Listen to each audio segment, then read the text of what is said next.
Good morning dear students, कैसे हैं आप लोग। उम्मीद करता हूं मस्त होंगे। आपकी पढ़ाई एकदम से मस्त चल रही होगी। जैसा कि आपको पता है, हर रोज हम आपके लिए लेके आते हैं current affair with static GK ही, क्योंकि हम अपनी करंट अफेयर्स में आपको साथ में स्टैटिक जीके भी कराते हैं, जिससे कि आपके जीएस जीके का पार्ट भी क्या हो जाएगा, पूरा हो जाएगा, अगर आप लगातार क्लासों को फॉलो करते रहे तो। ठीक है ना। क्लास आपको पता है एमसीक्यू फॉरम में रहती है, डिटेल डिस्कशन रहता है। UP police, state PCS, UPSC, साथ ही साथ एसएससी और यूपीएसआई से रिलेटेड एंड अदर रेलवे के जो एग्जाम है उनको भी यहाँ से क्या करते हैं, कवर करने का प्रयास करते हैं। यार हाल ही में किस राज्य के तट से MIRV तकनीकी से लैस अग्नि 5 मिसाइल का सफल परीक्षण किया गया। ये मैंने बताया भी है आप लोगों को, फिर से इंपोर्टेंट है इसीलिए मैं बार बार करा रहा हूं। तमिलनाडु, उड़ीसा, आंध्र प्रदेश या गुजरात, तो ये ध्यान रखना कौन सा है, उड़ीसा है। फटाफट से आप लोग तीनों राज्य की, एक, दो और तीनों, तमिलनाडु, आंध्र प्रदेश, गुजरात की राजधानी कमेंट बॉक्स में क्या करोगे, लिखोगे। किसने लॉन्च किया है? डीआरडीओ ने लॉन्च किया है। ठीक है। कह रहा है ये उड़ीसा के डॉक्टर एपीजे अब्दुल कलाम द्वीप से MIRV तकनीकी वाली अग्नि 5 मिसाइल का सफल परीक्षण उड़ान किया है। या एक साथ कई और अलग अलग टारगेट को क्या कर देती है, भेज देती है। एक है लेकिन टारगेट कई को क्या कर रही है, ये भेज रही है। ठीक है ना। आपसे पूछे मारक क्षमता क्या है इसकी, तो 5000 किलोमीटर से अधिक है, ध्यान रखना।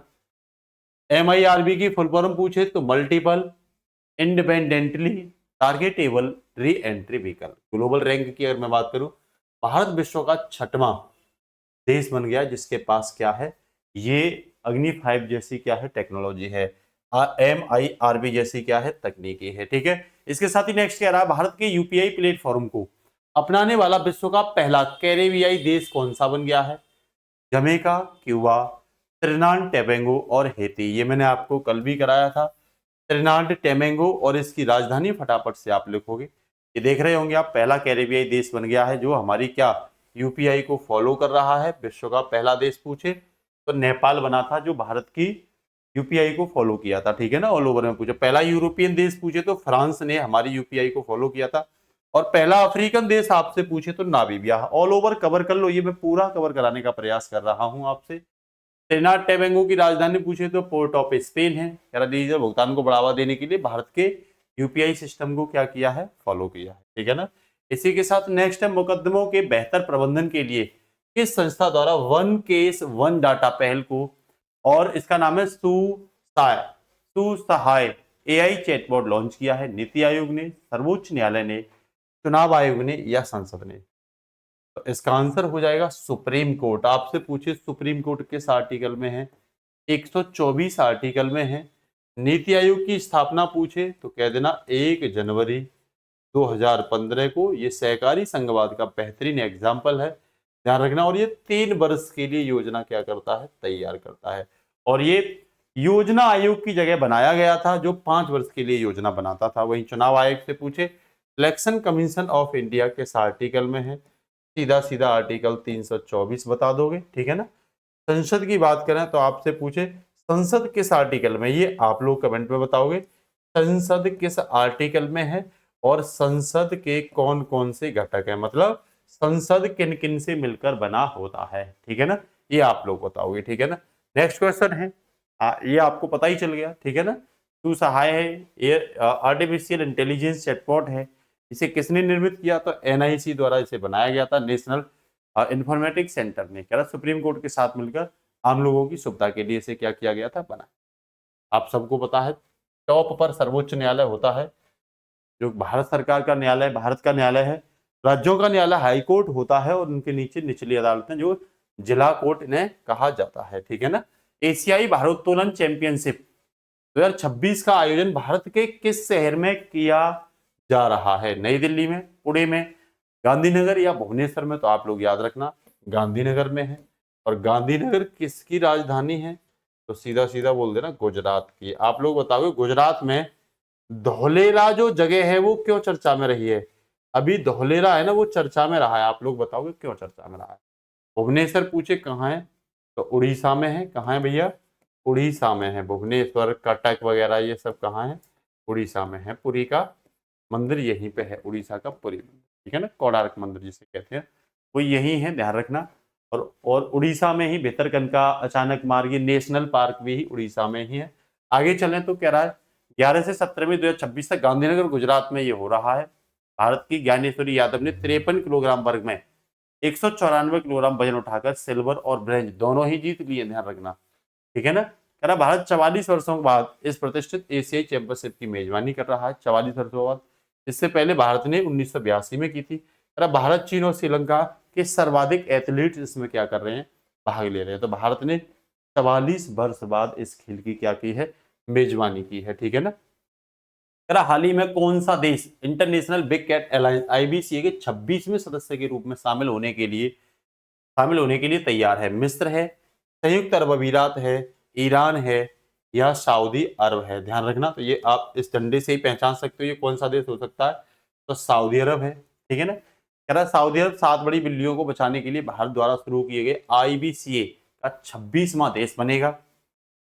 कह रहा इसकी स्थापना की अगर बात करूं तो 9 अप्रैल 1923 प्रोजेक्ट टाइगर के 50 वर्ष पूरे होने पर इसकी स्थापना की गई थी। और इसका मुख्यालय कहाँ है भैया, तो नई दिल्ली में है। अगर 2026 की थीम की बात करूं तो बड़ी बिल्लियों को बचाएं, मानवता को बचाएं और पारिस्थितिकी तंत्र को बचाएं, ये इसकी क्या है, थीम है। याद रखना, प्यूमा और जैगुआर भारत में नहीं पाए जाते। ये प्यूमा और जैगुआर जो है वो भारत में नहीं पाए जाते, ये ध्यान, ठीक है ना। और इसमें कौन कौन है, ध्यान रखना, बाघ है, चीता है, शेर है, तेंदुआ है, हिमतेंदुआ है, ध्यान रखना, ठीक है ना। प्यूमा है, जैगुआर है, ठीक है ना। ये इसमें 7 बड़ी बिल्लियां हैं, ध्यान रखना, कितनी है, 7 बड़ी बिल्लियां। कह रहा हाल ही में राष्ट्रपति द्रौपदी मुर्मू जी द्वारा पुडुचेरी के मुख्यमंत्री के रूप में किसे नियुक्त किया गया पुनः? V Narayan Swamy, N Rangaswamy, K Kailasanathan या सी जोसेफ विजय? तो जोसेफ विजय को तमिलनाडु का CM चुना गया, ध्यान रखना, ठीक है, याद रख लेना आप लोग, ठीक है ना। ओके, कैलाशनाथन को शायद केरल का चुना गया। आप लोग बताना क्या ये केरल के हैं, ठीक है ना, क्या ये केरल के लिए चुने गए हैं? रंगास्वामी पांडिचेरी के चुने गए, किसके, पांडिचेरी के। आप लोग इसे याद रख लेना, ठीक है ना। तो रंगास्वामी, एन रंगास्वामी नाम याद रख, ठीक है। NDA के गठबंधन के साथ बहुमत प्राप्त कर एन रंगास्वामी ने इतिहास रचते हुए 5वीं बार पुडुचेरी के मुख्यमंत्री का पद संभाला है। पुडुचेरी एक केंद्र शासित प्रदेश है, आपको पता है, राज्यपाल नहीं बल्कि यहाँ उपराज्यपाल होता है। वर्तमान में उपराज्यपाल कौन है, के कैलाशनाथन है। तो भाई ये तो गलत हो जाएगा, केरल में कोई और चुना गया, याद रख लेना, आप लोग बताना केरल में कौन चुना गया, ठीक है ना।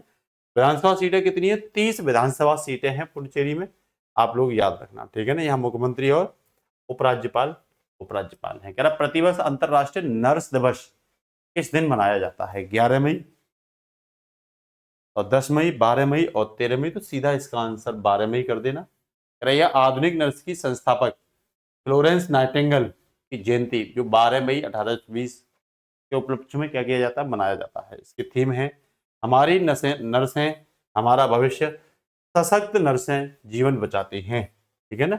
Our nurse our future, empower nurse save a life. कह रहा है फ्लोरेंस नाइटिंगेल ने क्रीमिया युद्ध में घायलों की सेवा की थी, इसीलिए उन्हें लेडी विद द लैम्प कहा जाता है। मतलब सशक्त नसें जीवन बचाती हैं, ये इस बार की क्या रही है, थीम भी रही है, ठीक है ना। नेक्स्ट क्वेश्चन आपके सामने है, कह रहा आर्थिक सर्वेक्षण 2025-26 के अनुसार वित्त वर्ष 2026 के लिए भारत की अनुमानित GDP विकास दर कितनी है? 6.8, 7%, 7.2 या 7.4%? तो ध्यान रखना इसका आंसर डी हो जाएगा, 7.4%। भारत की वृद्धि दर खपत और निवेश की डबल इंजन से प्रेरित होकर 7.4 रहने का अनुमान है। इसके साथ ही भारत लगातार चौथे वर्ष सबसे तेजी से बढ़ने वाली प्रमुख अर्थव्यवस्थाओं में शामिल हो गया। इसमें खपत और निवेश ये दोनों इंजन को मुख्य रखा गया है, ठीक है ना। कह रहा वित्त वर्ष 27 के लिए भारत की रियल GDP ग्रोथ वो 6.8 से 7.2 के बीच रहने का भी क्या किया गया है, अनुमान किया गया है, ठीक है। इसके साथ ही अगर नेक्स्ट में बात करूं आपसे, 12 मई 2026 को मनाए जाने वाले अंतरराष्ट्रीय नर्स दिवस की थीम क्या है? तो ये अभी हमने बताई थी, our nurse our future, empower nurse save a life, ये क्या है, इसकी थीम है, आप लोग याद रखना। इसके उस पे है, ये भी मैंने बता दी। अंतरराष्ट्रीय नर्स परिषद द्वारा पहली बार इसे 1974 में क्या किया गया था, आधिकारिक रूप से मनाया गया था। WHO के अनुसार ग्लोबल हेल्थ वर्क फोर्स में 50% से अधिक हिस्सा किसका है? नर्सों का है। ये भी ध्यान रखना। देख रहे हैं आप लोग? तो इसका मतलब इनके बारे में फोकस देना, जागरूकता देना बेहद इंपॉर्टेंट है। ठीक है, अब आगे चलते हैं अगले क्वेश्चन की ओर। कह रहा है डीआरडीओ ने भारत हाल ही में किस सशस्त्र बल के साथ मिलकर उड़ीसा के तारा नामक भारत की पहली स्वदेशी ग्लाइड हथियार प्रणाली का सफल परीक्षण किया है? भारतीय वायुसेना, भारतीय नौसेना, भारतीय थल सेना या भारतीय तटरक्षण? ये आप देख रहे हैं, सीधा सीधा इसका हेट लगा देना, भारतीय वायुसेना, इंडियन एयरफोर्स। डीआरडीओ रक्षा अनुसंधान एवं विकास संगठन और भारतीय वायुसेना ने मिलकर उड़ीसा के तट पर नेक्स्ट जनरेशन तारा स्वदेशी ग्लाइड हथियार प्रणाली का क्या किया है? पहला टेस्ट किया। इस तारा को याद रख लेना। डीआरडीओ की स्थापना आप लोगों को पता ही है, इसका मुख्यालय नई दिल्ली में है और इसका आदर्श वाक्य क्या है? वलश्य मूल विज्ञानम। याद रख लेना। मेक इन इंडिया मतलब खुद भारत ने इसको क्या किया है? स्वदेशी रूप से तैयार किया है। ठीक है ना। हाल ही में जारी मोर्गन स्टैनली की रिपोर्ट के अनुसार स्थापित नवीनीकरण ऊर्जा क्षमता के मामले में भारत का विश्व में कौन सा स्थान है? पहला, दूसरा, तीसरा या चौथा स्थान? तो सीधा हिट मार देना आप लोग तीसरा। तो भारत अभी कौन से स्थान पे है? थर्ड स्थान पे नवीनीकरण ऊर्जा में है। ठीक है, जिनमें आपसे पूछे पहले पर कौन है? नंबर 1 पर चाइना है, नंबर 2 पर यूएसए है इसमें, और तीसरे पर कौन है? इंडिया है। ठीक है, और उसके बाद कौन है? ब्राजील है, ध्यान रखना। और 283.5 गीगावाट के बाद भारत तीसरे स्थान पर है। ठीक है ना। कह रहा भारत ने ब्राजील को पीछे छोड़ते हुए चीन और अमेरिका के बाद विश्व में तीसरा स्थान हासिल किया मार्च 2026 तक। कह रहा भारत की कुल क्षमता 283.5 गीगावाट की है। भारत ने अपने 2030 के लक्ष्य से 5 साल पहले ही जून 2025 में 50% गैर जीवाश्म ईंधन ऊर्जा क्षमता का मुकाम भी क्या कर लिया है? हासिल कर लिया है। तो ये भी आपको दिमाग में रहना चाहिए। ठीक है, किस राज्य सरकार ने हाई कोर्ट के निर्देश पर लोक अदालत के माध्यम से वन टाइम ट्रैफिक चालाना सेटलमेंट स्कीम शुरू की है? उत्तर प्रदेश, हरियाणा, राजस्थान या बिहार? तो डी इसका क्या कर देना? आंसर। बिहार इसका आंसर कर देना। ठीक है ना। एडीआर 1987 का इसमें सहारा लिया गया है। ठीक है ना। कर बिहार परिवहन विभाग ने पटना हाईकोर्ट के निर्देश पर लंबित ई चालाना मामलों को तेजी से निपटाने के लिए राज्यव्यापी अभियान शुरू किया, जिसमें 20,000 से अधिक चालाना निपटाए गए। लोक अदालतें वैकल्पिक विवाद समाधान एडीआर का एक रूप है। इन्हें विधिक सेवा प्राधिकरण 1987 के तहत वैधानिक स्टैच्यूटरी स्टेटस दिया गया, वैधानिक दर्जा दिया गया है। ठीक है ना। इसके साथ ही अगर मैं आगे बात करूं तो अंतरराष्ट्रीय ओलंपिक समिति ने हाल ही में किस देश के एथलीटों और टीमों पर लगे प्रतिबंध को हटा दिया है? रूस, ईरान, बेलारूस या अफगानिस्तान? तो बेलारूस पर लगे प्रतिबंध को क्या कर दिया? हटा दिया है। किसने? आईओसी ने, अंतरराष्ट्रीय ओलंपिक समिति ने। ठीक है, क्या इस देश के खिलाड़ी आगामी वैश्विक अंतरराष्ट्रीय खेल प्रतियोगिता में भाग ले सकेंगे? ठीक है ना। आईओसी का हेडक्वार्टर आपसे पूछे, ध्यान रखना, तो कहां पे है भाई? तो लुसाने है। कहां है? ल्यूशाने। ये जगह याद रखना, कई बार ये पूछा गया है। ठीक है।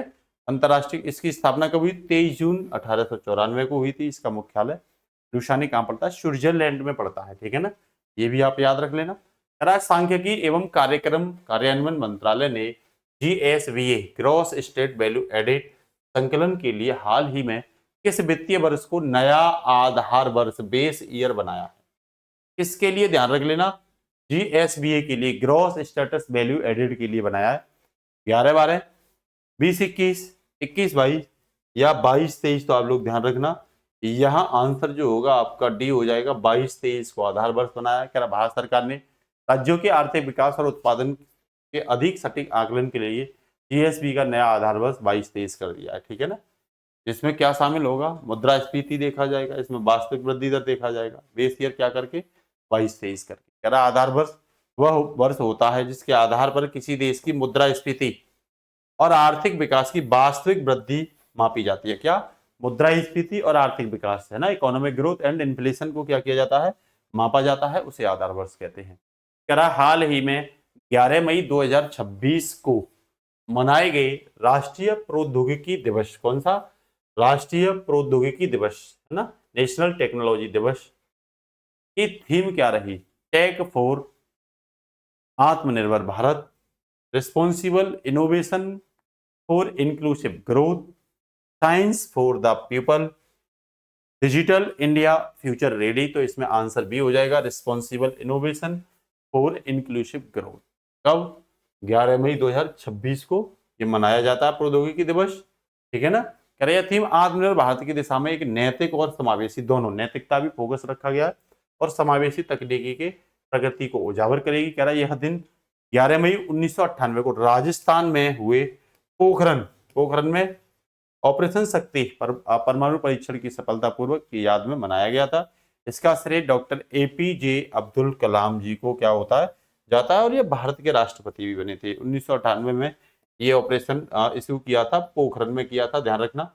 और आज जो है हम कहाँ खड़े हैं, 2026 में खड़े। आप लोग बताओगे इस समय देश का प्रधानमंत्री कौन था, और राजस्थान जो है, राजस्थान की राजधानी क्या है, ये आप लोग बताओगे राजस्थान की राजधानी क्या है, ठीक है ना। और आप लोग ये बताओगे केवलादेव राष्ट्रीय उद्यान, सरिस्का राष्ट्रीय उद्यान, रणथंभौर राष्ट्रीय उद्यान किस राज्य में है, ठीक है ना।